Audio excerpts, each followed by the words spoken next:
সূচনা করতে চাইছি। পাশাপাশি সম্মানিত অতিথিদেরকে অনেক অনেক ধন্যবাদ যারা আমাদের এই অনুষ্ঠানে উপস্থিত আছেন, বিভিন্ন ডিপার্টমেন্টের কর্মকর্তা।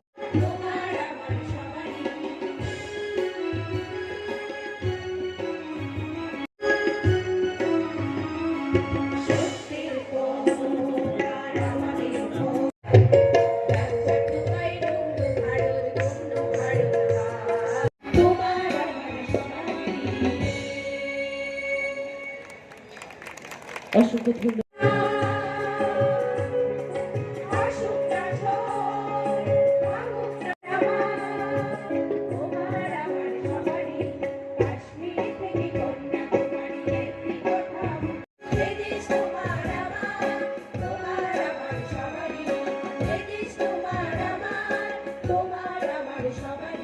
শিল্পীদেরকে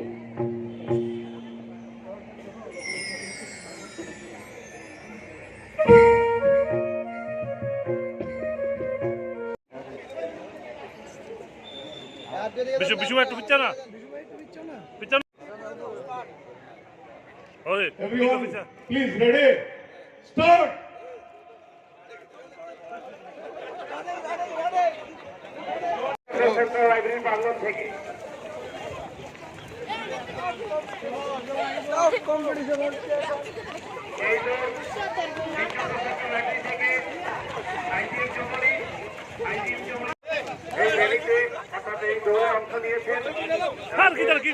এই রাজ্যের চা শিল্প এমন একটি শিল্প, এটার বয়স 108 বছর পুরনো।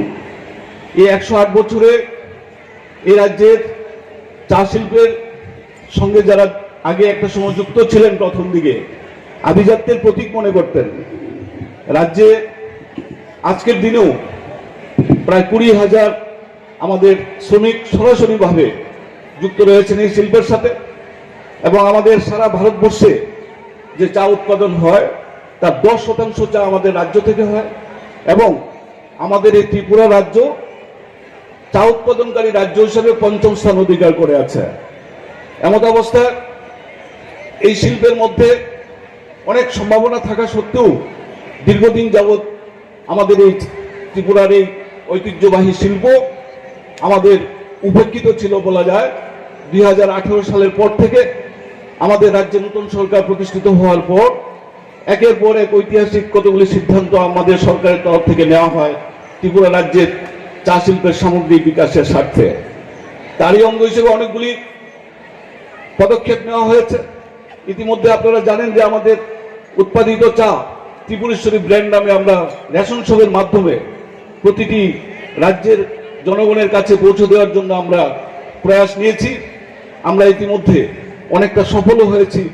আমাদের লক্ষ্য হচ্ছে আগামী দিনে আমাদের উৎপাদিত চায়ের প্রতিটি গার্ডেন ফ্রেশ চা আমরা যাতে প্রতিটি নাগরিকের কাছে পৌঁছে দিতে পারি, তার সেই লক্ষ্যে আমাদের সরকার কাজ করে চলেছে। বিশেষ করে উন্নয়ন নিগমের পক্ষ থেকে সেই কাজ চলেছে। যত আলোচনা করব দেরি হয়ে যাবে। আমি শুধু এইটুকুই বলবো, আমাদের একটাই লক্ষ্য, আমাদের ত্রিপুরা রাজ্যের চা শিল্পকে আরো এগিয়ে নিয়ে যাওয়া। কেননা যে আমাদের মোদিজি সবসময় বলে থাকেন ভোকাল ফর লোকাল এবং আত্মনির্ভর ভারত করা।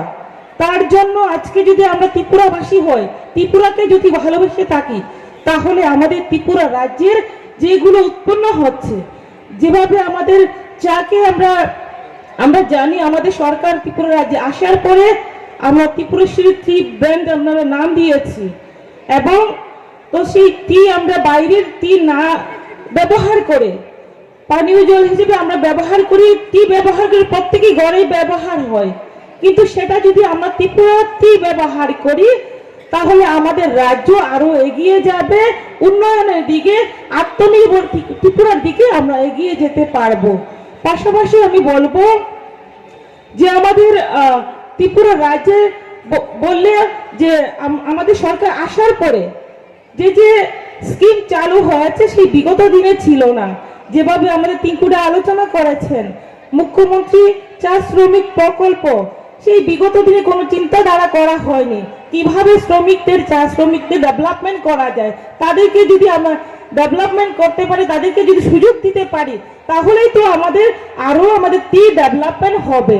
তো তার পাশাপাশি আমি বলবো এটা একটা ভালো দিক, আমাদের সরকার আসার পরে আমার চা শ্রমিকদের গুরুত্ব দেওয়া হয়েছে, অনেক বঞ্চিত ছিল, আমরা সুযোগ দিতে পেরেছি।